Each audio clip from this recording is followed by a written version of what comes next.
Se você escuta isso agora, saiba que alguns nomes ainda sangram, mesmo escritos em papel antigo. Há histórias que não podem ser contadas à luz do dia. Algumas casas, mesmo abandonadas, continuam habitadas, e certos crimes, ainda que ocultos pelos senhores da lei, permanecem pulsando nas paredes. Se você prosseguir com essa história, cuidado, pois há quem diga que os amaldiçoados ouvem o chamado: inscreva-se, ou será o próximo a ser observado da janela. Era o ano de 1892. A cidade de São Paulo fervilhava com o progresso, os bondes elétricos rasgando o centro velho e a elite cafeeira erguendo sobrados de alvenaria como símbolos de seu domínio. Foi nesse cenário, no bairro da Luz, então cercado por chácaras e casarões afastados, que o sobrado dos Nardoni foi erguido, uma construção de 2 andares, de janelas largas e varanda de ferro fundido com vista direta para a rua de paralelepípedos. A família Nardoni era conhecida entre os comerciantes italianos recém-estabelecidos na capital. Pietro Nardoni, o patriarca, importava tecidos e possuía influência junto ao intendente da cidade. Homem rígido, de feições duras e olhos que pareciam nunca dormir. Casado com Dona Constanza, uma mulher pálida, católica fervorosa, que se dizia descendente de curandeiras do sul da Itália. Juntos tinham 2 filhos, mas a última a nascer, Isabela, era uma bênção tardia, frágil como porcelana, mas com olhos tão vivos que causavam arrepios em quem a encarasse por tempo demais. A menina era criada quase como uma boneca. Não podia sair de casa sem véu, era proibida de brincar com os filhos dos criados e passava os dias no 2º andar, com aulas de piano, francês e catecismo ministradas por freiras do Colégio Sion. Mas à noite ouviam-se sussurros. A governanta, uma mulata velha chamada Benedita, dizia que a menina conversava com alguém no quarto. E mais, certa vez, jurou ter visto a menina olhando para o espelho e respondendo a vozes que não estavam lá. As empregadas diziam que o ar do sobrado era pesado, que as velas se apagavam sozinhas e que uma presença caminhava pelo corredor do 2º piso durante a madrugada. Mas quando tentavam contar a Dona Constanza, a senhora apenas apertava o rosário e mandava benzer a casa. O padre local já havia ido 2 vezes e sempre saía pálido, recusando-se a comentar o que vira. Em uma noite de setembro, uma tempestade se abateu sobre São Paulo. Raios cortavam o céu com fúria e os trovões pareciam o anúncio de um castigo divino. Benedita, em sua última noite na casa, pois dizia que algo no ar estava errado, acordou com um grito agudo vindo do quarto da menina. Subiu correndo a escadaria com a lamparina tremendo na mão e então viu. A janela do quarto de Isabela estava aberta, as cortinas voavam com o vento. No chão de madeira, um círculo de cera vermelha, desenhos incompreensíveis ao redor e no centro, um vestido de criança, vazio. A menina sumira. As criadas gritavam. Pietro Nardoni bateu em todos os criados, acusando-os de rapto, mas nenhum sinal da menina foi encontrado. Apenas uma única coisa deixou todos em silêncio: marcas de mão na parte externa da janela, pequenas demais para ser de um adulto, mas posicionadas do lado de fora, como se alguém ou algo tivesse levado a menina para o alto. A polícia da época registrou como desaparecimento. A história caiu no esquecimento. Mas Benedita fugiu da cidade e deixou um aviso a quem quisesse ouvir. Aquela casa ficou com o espírito preso entre os andares. E o que levou Isabela ainda ronda a varanda. O tempo passou. 10, 20, 50 anos. O sobrado dos Nardoni foi vendido, reformado, esquecido. A cidade cresceu ao redor, engolindo as velhas chácaras, os lampiões a gás e as carroças. Vieram os bondes elétricos, depois os automóveis. Mas ali, naquela esquina da Rua Glicério, com a Rua dos Estudantes, o velho sobrado resistia ao tempo como se recusasse a morrer. A fachada ganhou rachaduras, o ferro da varanda enferrujou e as janelas, ainda largas, pareciam olhos cansados observando o movimento apressado da metrópole. Nos anos 30, tornou-se pensão.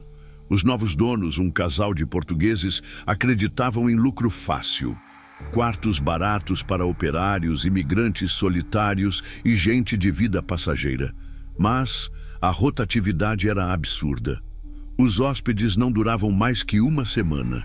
Reclamavam de ruídos no teto, passos durante a noite e de uma presença que lhes observava enquanto dormiam.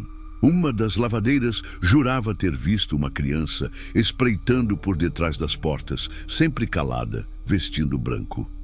Ela olha, mas não tem sombra, dizia com voz embargada.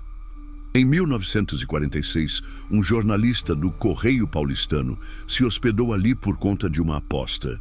Chamava-se Afonso Silveira. Ateu convicto, riu das histórias e decidiu passar uma semana no quarto onde, segundo antigos relatos, a menina Isabela dormia. Levou bloco de anotações, máquina fotográfica e garrafa de conhaque. As 2 primeiras noites passaram sem incidentes.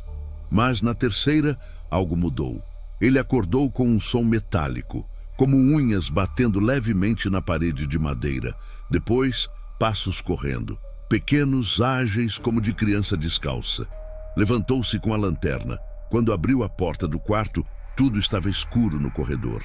E então viu, no final do corredor, parada sob a luz da lamparina de gás, uma menina. Cabelos pretos, longos, rosto pálido, vestido antigo, manchado de barro. Ela apenas o olhava, mas o olhar era adulto, antigo, como o de alguém que já presenciara séculos de dor. Afonso tentou falar, mas sentiu a garganta travar. A menina sumiu diante de seus olhos como névoa. Correu para fora do sobrado trêmulo. Voltou dias depois para buscar seus pertences e escreveu um artigo com o título O Quarto de Isabela, uma visita ao outro lado. O texto foi censurado pelo jornal, mas circulou em panfletos entre os estudantes da Faculdade de Direito do Largo São Francisco. Depois disso, o sobrado caiu em ruína. Ninguém mais queria viver ali. Diziam que o lugar era amaldiçoado. Que toda mulher que dormia sozinha ali ouvia sussurros de uma voz infantil que pedia: "Quero voltar". Em 1953, uma jovem costureira foi encontrada morta no chão do quarto do 2º andar, com o rosto virado para a janela, os olhos arregalados, um crucifixo enfiado na garganta. O delegado da época escreveu no boletim: "Sem sinais de luta, sem invasão aparente, expressão de pavor extremo". Mas algo se perdeu nos arquivos. Por anos, o sobrado permaneceu fechado. Até que nos anos 70 foi comprado por um homem discreto, um advogado chamado Rubens Nardoni, neto do irmão de Pietro, o patriarca. Ele dizia querer restaurar a casa da família como homenagem à sua origem. Tinha esposa jovem, elegante e uma filha pequena, chamada, por coincidência ou maldição, Isabela. Os moradores antigos sussurravam: "Esse nome vai acordar o que dorme ali". E eles estavam certos. A restauração do sobrado foi feita com esmero. Rubens contratou mão de obra especializada, arquitetos e restauradores, exigindo que tudo fosse fiel ao estilo da década de 1890. As janelas foram refeitas com vidro soprado, o assoalho de madeira encerado à moda antiga e até o piano da sala foi reconstituído com peças trazidas da Itália. Mas por mais que tentasse devolver a nobreza à construção, o ar permanecia frio. As lamparinas tremiam mesmo sem vento. Os relógios paravam sempre às 3h33. E em certas noites ouvia-se o som de um piano tocando sozinho, arranhando acordes que ninguém ensinara à pequena Isabela. A esposa de Rubens, Clara, começou a definhar. Mulher de saúde robusta e mente racional, em poucos meses transformou-se numa sombra. Olhos fundos, pele pálida, crises de choro inexplicáveis. Dizia que a filha andava sonâmbula, que conversava com o espelho do banheiro e que repetia frases em italiano antigo, língua que ninguém em casa falava. Certa noite, Clara entrou em transe. Foi encontrada na sala, diante do espelho do hall, murmurando em voz baixa: Lei vuole il mio sangue, la bambina é la porta. Ela quer meu sangue. A menina é a porta. Rubens, cético e orgulhoso como o avô, ignorava os sinais. Achava que tudo era fruto do cansaço, da imaginação feminina. Mas os criados pediam demissão em sequência. Uma das empregadas, baiana de família umbandista, disse antes de partir: essa casa tá querendo cobrar o que é dela, e a menina vai ser a moeda. Depois disso, ninguém mais ficou ali à noite. Isabela, agora com 7 anos, passou a desenhar obsessivamente. Sempre a mesma cena. Uma menina parada sob a janela do andar de cima, com os olhos vazios e um símbolo estranho gravado no chão. Os desenhos assustavam até Rubens, que os escondia em gavetas trancadas. Clara, tomada pelo medo, buscou ajuda com uma benzedeira de Santana. Trouxe-a escondida até o sobrado. A mulher, ao cruzar a porta, parou em silêncio. Olhou para o teto, depois para a escadaria. Disse apenas: tem coisa presa aqui dentro, coisa velha, coisa que ninguém devia ter acordado. E se recusou a continuar. No dia 13 de julho de 1973, data em que se completavam exatos 81 anos do desaparecimento da primeira Isabela, tudo culminou. Era madrugada, e Rubens acordou com o som do piano.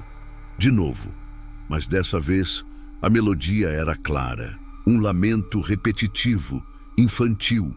Subiu correndo as escadas, gritando o nome da filha. A porta do quarto estava entreaberta. Ao empurrá-la, viu Clara caída ao lado da cama, inconsciente, os olhos revirados. E a menina, em pé diante do espelho, completamente imóvel. Rubens avançou, desesperado, e a menina virou-se lentamente. O rosto era o da filha, mas os olhos eram vazios, sem brilho, sem alma. E atrás dela, refletida no espelho, uma segunda figura infantil, idêntica, porém vestida como uma criança do século XIX, com uma expressão sombria e sorriso leve no canto dos lábios. Na manhã seguinte, os vizinhos chamaram a polícia após ouvirem gritos e o som de móveis sendo quebrados. Encontraram Clara sentada na varanda, em estado catatônico. Rubens estava morto, com o pescoço quebrado ao pé da escada. A menina desaparecera. O corpo jamais foi encontrado. E novamente, na janela do quarto havia marcas de mão pequenas, do lado de fora. Exatamente como em 1892. O caso foi abafado, documentos extraviados, testemunhas silenciadas. O sobrenome Nardoni, aos poucos, foi apagado da história do sobrado. Mas aqueles que moravam nas redondezas, os mais antigos, sabiam. Diziam que a herdeira voltara à casa e que agora o sobrado carregava 2 almas, 2 meninas. Depois da tragédia de 1973, o sobrado ficou interditado por mais de uma década. Um espólio judicial travado, heranças disputadas, segredos enterrados sob documentos extraviados. Nenhum comprador ousava sequer visitar a propriedade. Os mais velhos cruzavam a calçada do outro lado da rua. Diziam que, ao passar perto do portão de ferro, escutavam risadinhas. 2 vozes infantis, quase sussurradas, chamando por alguém. Vem brincar com a gente. Em 1987, a Prefeitura de São Paulo decidiu incorporar o terreno ao patrimônio histórico, para demolir o que chamavam de ruína perigosa. Mas na véspera da derrubada, um incêndio inexplicável consumiu parte da estrutura interna. Embora, por fora, o sobrado continuasse de pé, intacto, como se zombasse das máquinas que aguardavam. Um funcionário da obra se jogou do 2º andar durante a inspeção e sobreviveu apenas para repetir uma frase: o espelho abriu. Eu vi as 2. Eu vi elas me olhando de dentro do vidro. A notícia foi abafada. Nenhum jornal cobriu o caso. Apenas os moradores notaram que, após o incêndio, a casa parecia mais escura, como se sugasse a luz do entorno. Algumas noites, uma música de piano ainda ecoava. Até que nos anos 2000, a propriedade foi adquirida por uma empresa imobiliária que construiu ali um edifício de alto padrão, o Residencial Imperial Nardoni. Luxo, segurança, mármore e vidro espelhado, cobrindo a fachada inteira. O passado sepultado sob concreto, ou ao menos assim pensavam.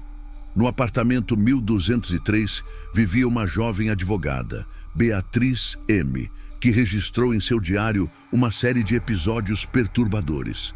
Contava que, ao mudar-se para o prédio, começou a ter sonhos recorrentes com uma escada de madeira antiga e uma menina que a chamava por nome. Um nome que ela não revelava nos textos, mas que sempre escrevia entre aspas. Dizia sentir calafrios ao passar em frente ao espelho do corredor. Uma noite, escreveu, ela apareceu no espelho, mas o reflexo não era meu, era de uma menina vestida de branco.